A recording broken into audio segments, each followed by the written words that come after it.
there's a big cafeteria where everybody eats, and when I first got in, I wasn't living in that big blue building, but soon thereafter, we moved there.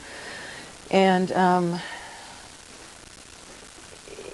each time I got into a part of the organization, I discovered that, you know, I had a real ideal in my mind of what I was looking for and what was supposed to be there. That really comes from their own promotion.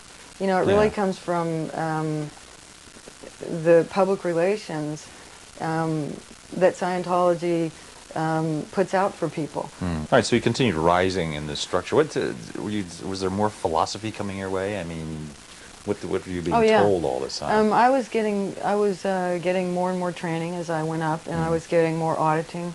Auditing is the particular type of, I think you would call it a particular type of psychotherapy that's delivered in Scientology. It's not called a psychotherapy anymore. It was originally in 1950 when it first came out. Hubbard was hoping that Dianetics, which was the forerunner of Scientology, would become a new popular psychotherapy. But unfortunately, what happened was the psychiatric and the psychological community, the scientific community, became very critical of his methods because they felt that they were very unscientific. He wasn't able to provide any scientific evidence for the claims that he was making. He was making some pretty wild claims. What was he claiming? He was claiming to be able to cure a lot of different illnesses. He was claiming basically to be able to resolve anything with Dianetics. It was kind of, I think it was kind of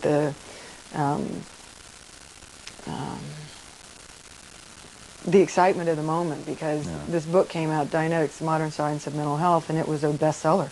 And he was just astonished at its popularity, I think, and it kind of went to his head, I think, a little bit, and he started to feel like it could do anything. And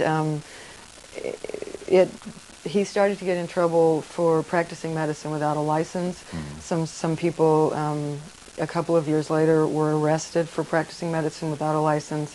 And then the Food and Drug Administration raided a couple of the organizations in Washington and seized the machine that's used in auditing, which is called an e-meter, an electrometer. And they seized it because it was being used for medical purposes. So it was only at that point that it was turned into a church.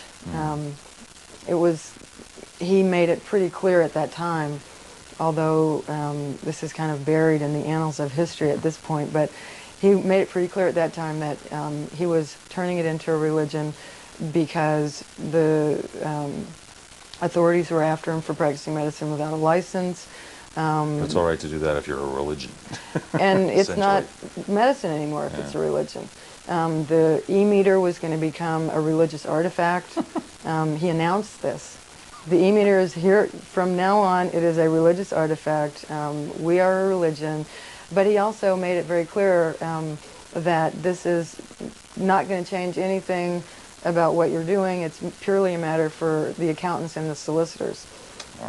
That's a quote. So he was nothing if not quite brash about his methods. But I learned more and more about the philosophy, and I trained more and more, and I became an auditor, and I audited people myself, and I received auditing, and you know. Did it help did you feel that this was helping your life? I mean, did you get good out of this? No, but of course, my life, what life? I had already gotten rid of my life. I had put myself into a very, very self-contained environment.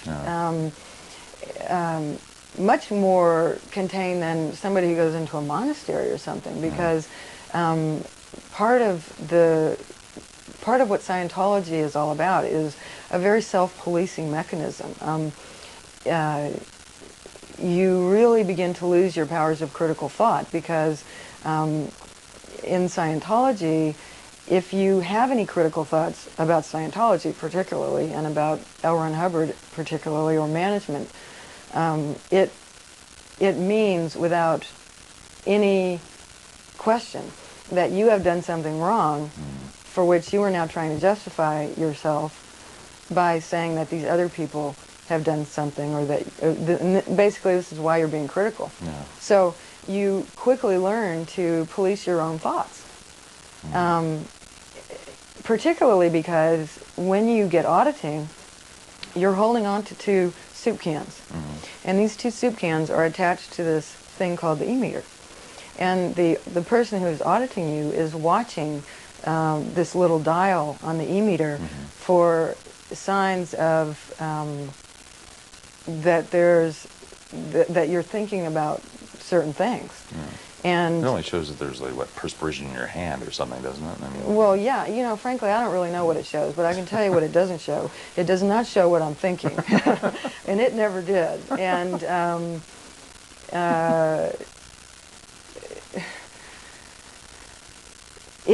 but when you are in Scientology and you believe that it does, you become very concerned to control your thoughts, because if you have a wrong thought and you're holding on to those cans, you can get in a lot of trouble. People go to prison camps for things that they think of while they're holding on to those soup cans, so it becomes a very serious matter. So you're... Do they have prison camps? I mean, yeah. It's called the Rehabilitation Project Force. You're being rehabilitated. What do they do to you there? You're under 24-hour guard. You're not allowed to speak to anybody outside of the prison. You have to run everywhere. You're never allowed to walk. You work at some kind of hard physical labor for anywhere from 12 to 18 hours a day, depending on what kind of projects are happening at the time. And you stay there until you no longer have any critical thoughts about Scientology or management or L. Ron Hubbard.